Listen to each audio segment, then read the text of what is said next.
waa dhismaha dekadda cusub ee Somaliland oo lagu korinayo dekadii hore waxaana laga dhisayaa dhul dhan 22 hektar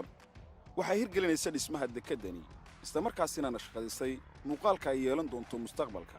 shirkadda caalamiga ah ee Shafa An-Nahda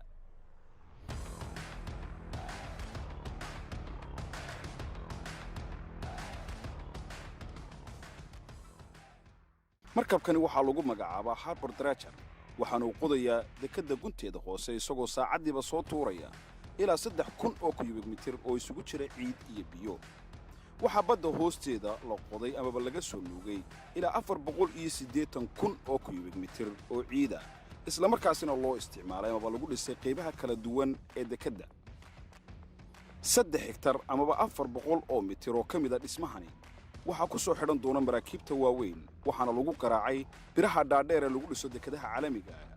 ee loogu magacaabo piles oo dhan 330 tan 16 hektar waxay noqon doonaan barxad konteenarada la dhigo ama lagu kaydiyo markay dekadda ka soo degaan iyo markay ka dhoofayaan waxaana ay gaadhaysaa ilaa 1,626 goobood oo midiiba ay qaadayso ilaa 7 konteenar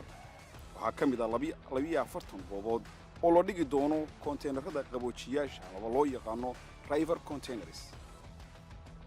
waxa sidoo kale barbar socda dhismayaal kala duwan oo la xiriira dhinaca xafiisyada maamulka iyo sidoo kale goobaha lagu dayactiri doono qalabka kala duwan ee dekadda Berbera iyadoo sidoo kale ay taasi barbar socdaan warshado waaweyn oo ay ka mid tahay warshad layd oo loo hirgelin doono gudaha dekadda Berbera dhismahani waxa uu ka mid yahay dhismayaasha caalamiga ah ee ka hirgelay Somaliland sanadadii u dambeeyay